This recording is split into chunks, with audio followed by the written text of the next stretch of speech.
Alrighty. Howdy Neighbors, and welcome back to the Devine Speaker. Last time we hung out with Leos a little bit. He's super jealous of Nilron. So we gotta make him feel better. And Ilron and oh my god. Varys. Ilron and Varys. They're currently hunting dinner. So right now we're just hanging out and talking away from them. Anyway, let's continue. Aw, Fawn. You should have offered to go with them. He'd be great at hunting animals. I don't hunt them. I couldn't. What? Are you a vegetarian or something? I'll eat it if it's offered to me, but it's not my first choice. And I could never kill one myself. Huh. Well, here I thought you'd make an amazing serial killer. Hidden behind that cute exterior could be something wild. Nah, it's just Fawn. That's not funny. I'm not a murderer. Oh, but imagine if you were. The clash between your looks and your secret personality. Ooh, it sounds so sexy. Sign, stop talking forever. Do you think death is funny? Do you think that's something to joke about? If you have nothing better to do, go bug someone else. He turned away from Sign, anger passing over his face. Before now, I've never seen him so abrupt. He was usually all and and never spoke up for himself. It was just Sign, I think. He knew how to push people's buttons. Fine, fine. I can tell when I'm not wanted. Rain, you'll talk to me, right? Of course. Whatever you want. I'm gonna get some fresh air. Without giving us time to object, he disappeared into the trees. I'll go find him. I moved to stand, but Sign put out a hand in front of me. Let me. I'll go find him. No! Oh. Well, okay. If you really want to. He rushed off in the direction that Fawn went, a smile on his face. Was that really a good idea? No. What do you mean? Fawn hates that guy. Don't you see how he talks to him? How he looks at him? He wants nothing more than for him to disappear. I'm not convinced yet, but if the legends about this place are true, they're the last two you should be leaving alone together. Don't be stupid. Sign would never hurt Fawn. I'm sure of it. That's not what I meant. Yeah. Daddy's bringing home the bacon.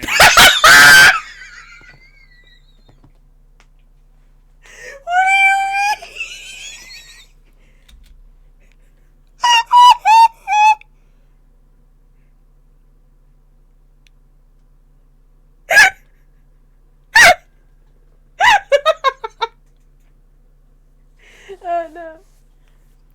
Iran and Varys appeared again, one holding a couple of rabbits and the other with an armful of wood and kindling. There's something really disturbing about you calling yourself Daddy. Where'd the twerps go? Didn't I tell you guys to stay put? Fawn went for some fresh air, and Sign went to get him. Some fresh air whilst we're outside, right.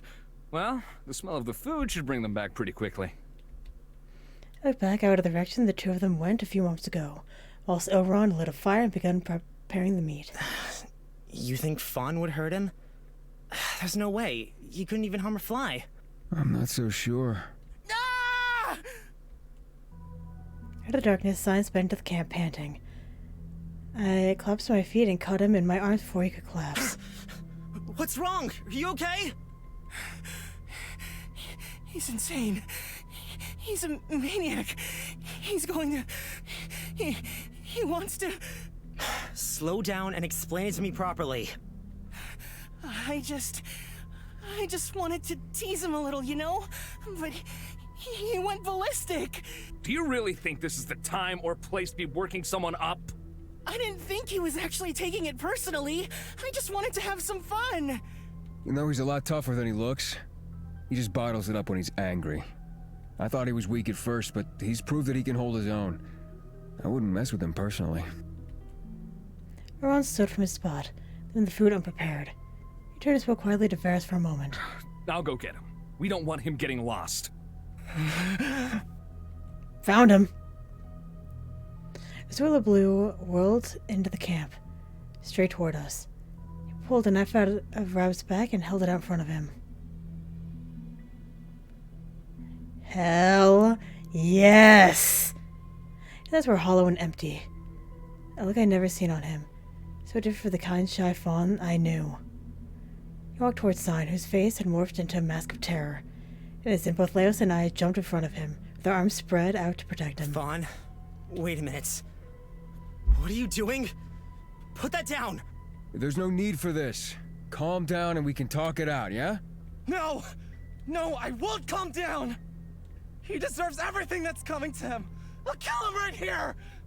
His blood can still get to the roots around us and feed the trees! He'll die here! Stop! That's not how you really feel. You're letting it get to you. Try to calm down, okay? We can work this out without any violence or bloodshed. His face became angrier and angrier, and the campfire flames became wilder, echoing his emotions. Elrond whispered to Varys again, who turned toward Fawn. Fawn, please put that down. Sign means you no harm, and you don't want to hurt him. I took a few steps toward us, towards Sign. He yelped and slunk back further, terrified. Ever since you first turned up, I knew you were trouble. You only want to take Rain away and hurt him. You don't care about him, or any of us. Only yourself. You're a narcissistic, useless, spoiled brat who wants to dirty everything he sees. The only way you'd be useful is 6 feet under the ground, feeding the earth! No. I'm... Shut up! Don't you dare speak to me! You have no right! Well, damn. The fires burned to life, spreading menacing shadows all around us.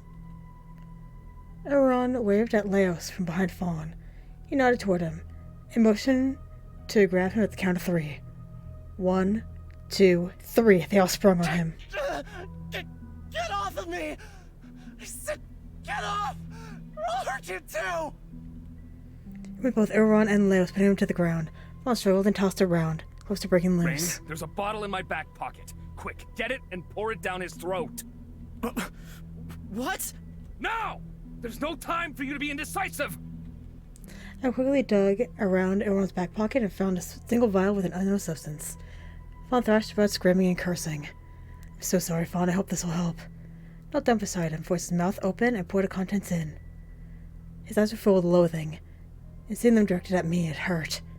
A moment later, his head lolled to the side, and he stopped fighting against us. Well, he's a lot stronger than I expected.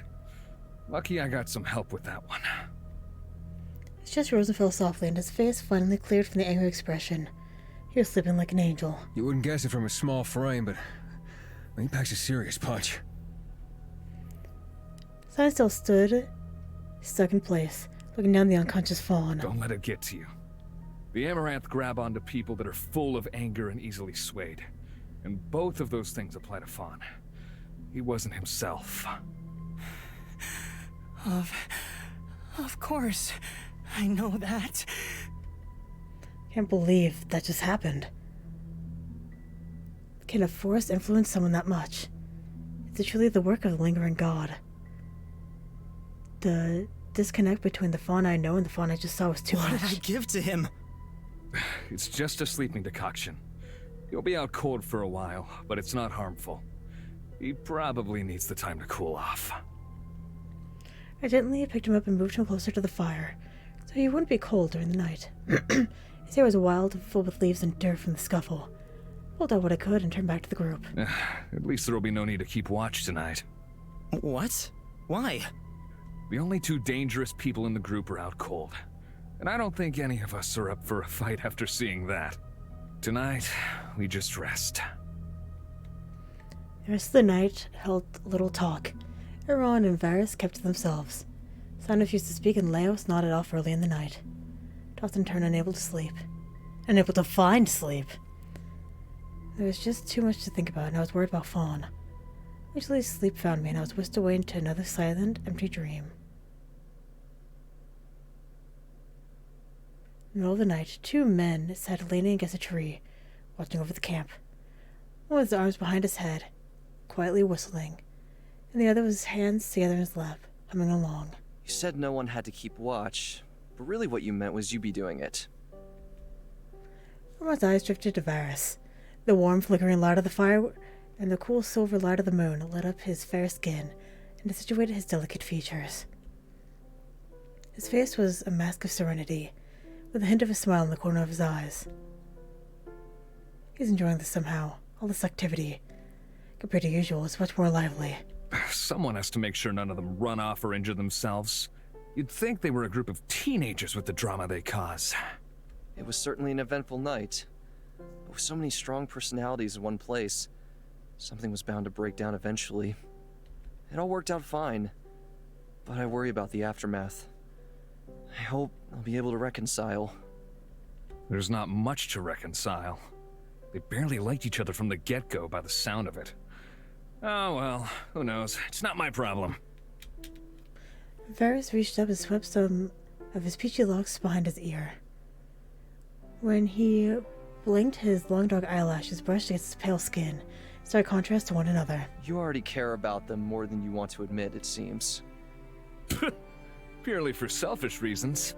I want their secrets. I'm sure they'll be the key to getting you into Aurelia Cavella. For now, we'll play it quiet and help them with Soren. Later, we get what we want from them. You make it sound very methodical, but I don't disagree.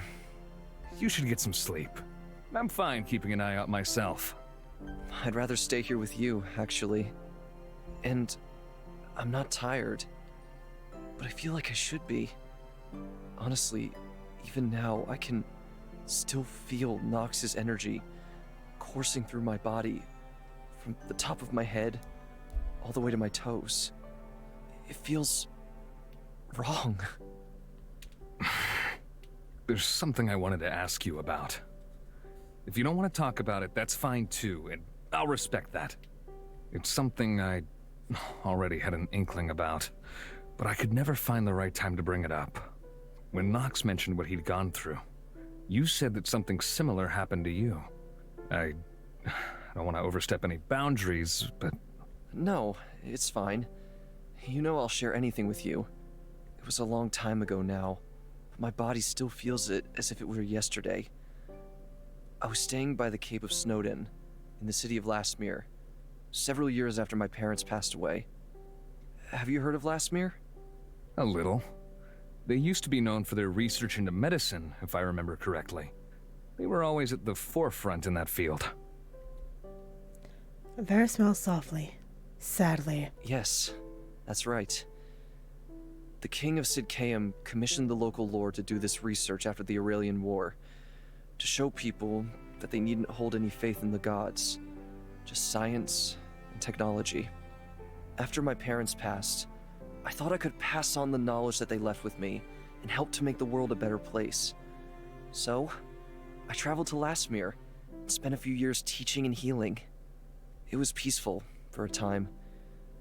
It seems that the peace can never last for people like us, though.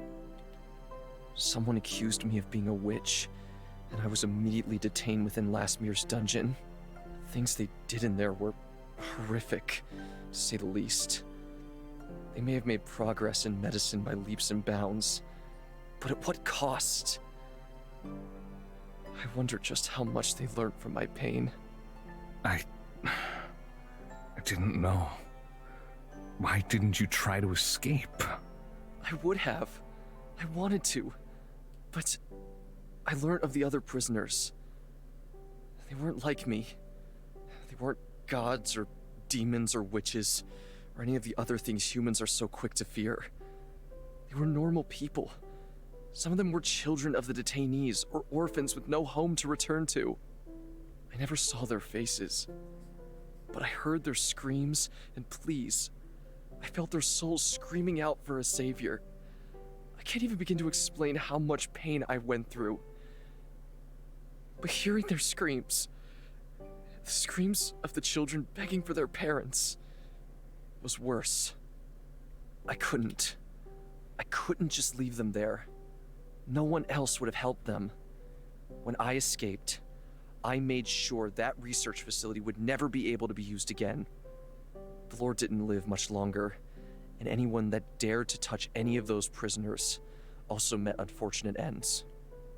It's not something I'm proud of, but it's not something I regret either. Yet his body was completely immaculate. If he was anything but a god, he would be covered in scars. Indeed, they hide where my eyes can't find them, hidden below layers of composure. Varys. What do you think? It doesn't make me much better than Nox, does it? I might justify it to myself. But does the reason for murder make the act condonable? Don't compare yourself to him. The two of you are nothing alike. That was all Nox knew. He killed for revenge, for pleasure, for fun. There's a difference between that and protecting innocent lives. Maybe I'm not the best judge. I have plenty of blood on my hands myself. But I wouldn't have done anything different if I was in your shoes. Thank you, Ilron. I wasn't looking for validation or sympathy, but I'm happy that you'll still accept me, flaws and all. You know, you've grown a lot since we first met. I was a reckless, hot-headed kid back then. It's kind of embarrassing, really. I'd rather forget it. You were brash, but it was endearing in its own way. The you from back then wouldn't have accepted me so easily. It's thanks to you, you know. If you weren't there... You would have been fine either way. You have a good head on your shoulders, and a stout heart. Even once I'm gone, you'll be alright. Varys' stirring expression slipped for a moment, before melting into a soft, comfortable smile. When he always did when he wanted to put someone at ease. You know, I'd help you even if it took a whole lifetime. I'd go anywhere for you. Do anything you needed me to. I wouldn't ask that of you, but I appreciate the sentiment. You have your own life to live outside of me. I've already taken 7 years from you, which is unforgivable. That's right. This can't last forever. He doesn't want it to either. And to him, my life will pass by in the blink of an eye. Of course. I think we're getting closer anyway, so you'll have to deal with me for a little bit longer. Varys giggled softly, placing a hand on Ilron's shoulder and squeezing. I think I can do that. To continue to watch over the camp for a few more hours before falling asleep side by side. Oi. Rain. Wake up. Oh fuck, if Leos is waking us up, that's bad. Sat up from where I slept and stretched out my shoulders. Firm, icy forest floor wasn't doing much for my poor back. It's not like you to be up first. Up first. I barely slept. Not that I want to be picky or anything, but this isn't exactly the most luxurious place we've had the pleasure of staying at. Valid. I'm not sure any of the other places we stayed have been particularly luxurious. I mean, Soren's mansion was amazing, but... Yeah, I know what you mean. Anyway, it's about time we got moving. Ilron and Varys just went to scout around. Fawn's still out cold, and Sign, he's been sitting over there by himself. He hasn't said a word to me this morning. That's... very unlike him. He still seems pretty shaken about what happened. Hey, why don't you go and try talking to him? Turned my eyes to where Sign sat. He stared down at the ground, a neutral expression on his face. I approached him slowly and waved to get his attention. Hey, Sign. How are you doing? I'm fine. I'm doing fine. You seem a little... You should go check on him. He hasn't moved since last night. He nodded to where Fawn was still laying by a burnt-out fire. It's true that he hadn't moved a muscle. Alright. Come get me if you need anything, okay? Yeah. I found my way to Fawn, placing a hand on his cheek. It felt cool to the touch, but that wasn't too surprising. It was absolutely freezing out here all night. His chest rose and fell softly, so he was breathing fine. I wanted to find somewhere else for him to rest, but it would have to wait. It's not much further now. He's still out cold, I see. I'm not surprised. Oh, Ilron, you're here. When will he wake up? Probably later tonight. That stuff was pretty strong, but not strong enough to knock someone out for days. Oh, we'll have to carry him, too. He approached Soren. With Varys' help, put him over his shoulder. Pass him up to me. I can carry both of them for a while. No need. I'll take him. Huh, worried I'll bite? Wordlessly, Leos picked Fawn up by his arms, made him look small and fragile. Leos looked down at him with his brows pulled together. He weighs nothing, and you already have someone to carry. I'll take care of him. I couldn't help but smile at him. When they first met, it was at Fawn's throat, but he's grown a lot already. An extra body will slow us down a little, so I don't see us arriving before nightfall. And that's only if we leave now and keep up a steady pace. Are you ready to leave? Yeah, let's go. Elrond kicked out the smoldering remains of the fire and turned to leave. I stayed seated, oblivious to me calling out to him. Sign? Huh? We're leaving now. Are you ready to go? Yeah, sure. He followed me back to the group. We started our way down the beaten track once again. The walk continued like this for a couple of hours, with only a small talk between us. Sign walked toward the back of the group, as quiet as a mouse. Fawn and Soren were still out cold, and Varys and Elrond walked slightly ahead, guiding us. The tension in the air was so thick, I wouldn't be surprised if I could cut it with a knife. I was worried about Sign. I've never seen him so dejected, so quiet. There must be something I can do. What's the plan when we get to Sid Caem? If we actually manage to get 2 unconscious people past the guards, I'd say that your first stop should be somewhere decent to rest for the night. Agreed. Even finding somewhere to rest will be interesting. Even after that, I have no clue where to start. How will we find Caspian in such a big city? Big city would be an understatement. It's the crowning jewel of Vidus, a vast metropolis. One step at a time, Rain. I'm sure once you're there, many opportunities will present themselves to you. What about you two? We have some other business in Sid Caem, so we'll drop off Soren and find you again later. It's likely to still be covered in snow, so I'd work on getting some warmer clothes, too. You wouldn't want any limbs falling off. What about you, Varys? Aren't you freezing? I'm still not much of a fan of clothes, but Ilron won't let me walk around naked. And for good reason, too. You'll frighten everyone if you walk around dangling. I have to lug your clothes around everywhere, you know? I wouldn't mind if you didn't. Well, I would. Around us, the visuals were slowly changing. In the distance, icy peaks rose into the sky, and the red of the trees scattered, giving way to white snow-covered ground, just in time for the sky to turn into a vibrant blue, into a deep orange. The air around us was quickly becoming chilly. I wrapped my arms around myself to try and retain some heat. The immediate difference was astounding, like my inability to read all of a sudden. It was absolutely freezing. I started to shiver, and noticed most of the others doing the same. Leos pulled Fawn in closer when he shifted. Finally, we passed through the remaining trees and came into a frozen valley. A river ran through it, and houses were built alongside it.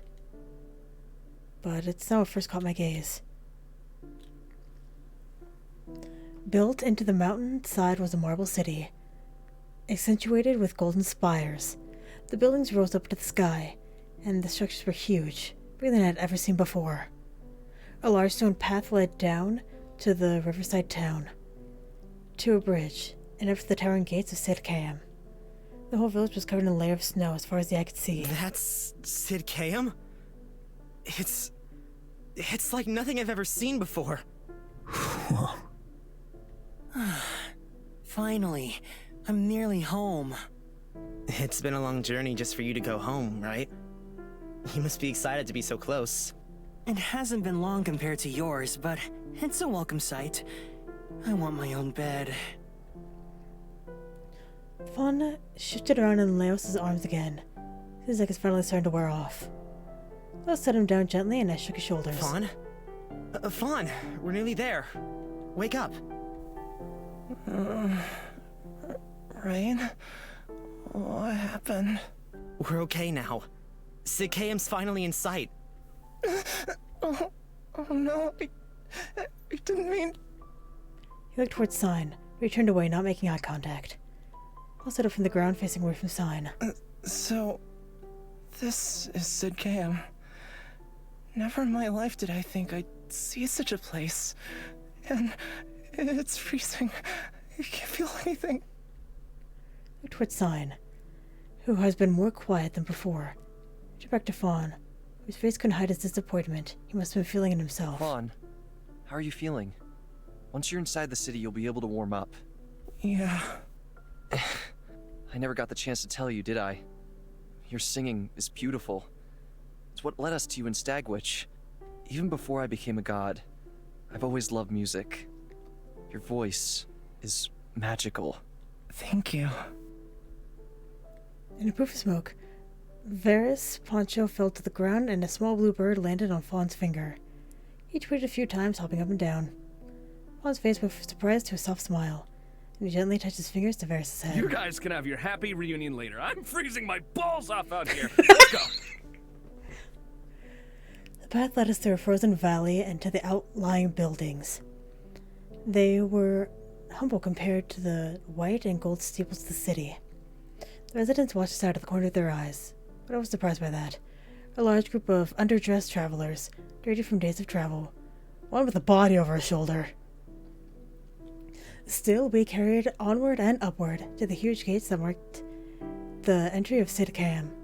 The setting sun lit up the city, practically making it glow, but only for a moment. The last rays of sunshine fell behind the mountains. The valley was nearly instantly plunged to darkness. Just before we rounded the corner, we met with the entryway. Elrond stopped in his tracks. Wait here. Where are you going? To have a little chat with the guards. I'm sure I know them from somewhere. He walked toward the gates by himself, and I secretly poked my head around the corner to check on him. He pulled the guards to the side and whispered something in their ears for a moment. The guards' faces changed from confused to shocked and then horror-stricken. They both nodded and went back to their posts. They were decked in full suits of plate armor, colored silver and gold. That's not the best combination, but okay. It looked like it was less for protection and more for looks. I had to admit, they looked pretty threatening. Scabbards hanging by their sides loosely, their swords probably never removed from their sheaths. Elrond motioned us to follow him, and we walked the rest of the way up the path through the gates. The guards looked away from us as we passed, pretending not to see us. An eagle sat perched on top of the massive gates, as if on guard himself. Yay! We did it! A large street swept us through the gates and into Sid KM. Lanterns lit up every dark corner, and people bustled from place to place. Buildings were pristine, made of white, flawless stone. Even the people looked, well, polished. Their clothes and hair were done up, and not a single dirty mark. To them we must have looked.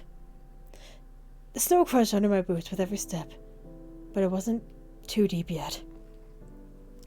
Just outside the gates, Elrond stopped and turned back toward us. Everyone here looks so... Fancy?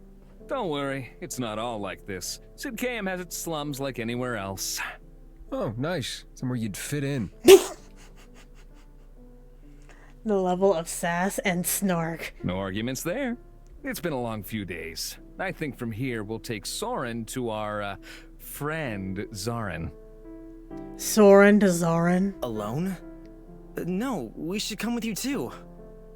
I don't want to leave Soren. You're barely standing anymore. Just go find somewhere to rest for the night, and we'll come get you soon to see him again. I promise we won't do anything bad to him. It's just for now. Okay. Elrond, with Varys on one shoulder and Soren on the other, disappeared down a back alley and left our sight, leaving us alone. Fawn and Sign stood as far away from each other as possible. Even at night, this city is beautiful. It's like a dream to stand somewhere like this. It's... extravagant, rich, lavish. We've got a lot going for us here. I'm happy to be home. I'll find somewhere for you three to stay tonight, so don't worry about that. Does that mean you're leaving? Thank God. That's right. It's about time I went home. My parents will be awaiting my return with bated breath, I'm sure. Fawn shuffled even further away, and Leo sighed. Finally, we can get rid of you. It took us long enough, didn't it? Yeah. You never have to see me again. He smiled at us, but it was hollow. It did not reach his eyes. Come on, I know just the place. He turned and led us through the busy streets of Sid KM. Even as we drifted further and further from the main road we entered on, everyone was still beautifully dressed. Are we severely underdressed? You definitely look odd to everyone else, but I wouldn't worry too much. Most people in Sid KM only care about two things: themselves and gossip. The worst they'll do is tell their friends that a group of stinky, dirty travelers passed by them. Well, that's not that bad, is it? Not exactly the reputation I want to have. But no, it's not that bad. Where do you live, Sign? Is it close by? Further up the mountain. It's still a ways from here. He led us to a large stone building, and with a set of open double doors inviting us in. Above, a sign read Silver Willows. Before we go in, how long do you plan to be here? Well, We could be here for a while if we're planning to stay until we hear word of Caspian. Okay, got it. Follow me. Sign? Hey, yo! Aaron! I was hoping you'd be working here today. Sign. Your parents were here the other day asking for you. Where have you been? Oh, you know me. Here and there. I'm on my way back now, I promise. Then what are you doing here? I've brought 3, friends with me. They're not from around here, so they need somewhere to stay for the next week or so. Do you have any spare rooms? It's unlike you to be so generous.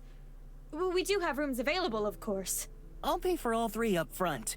Make sure you give them the nice rooms, all right? Fine, fine. Do stop by more often, though, all right? And don't forget to apologize to your parents. They've been worried sick. Worried? Maybe, but not for me. Just worried for their precious public image. He passed over a handful of golden coins and Aaron left down a corridor. There, 3 rooms for a week. Sign. I don't know what to say.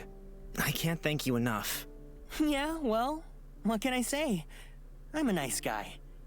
Anyway, it's about time I head off. It's been fun. Sign. I'm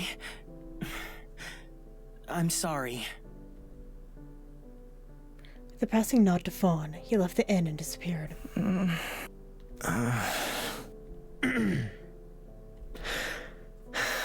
So, back to just the 3 of us, huh?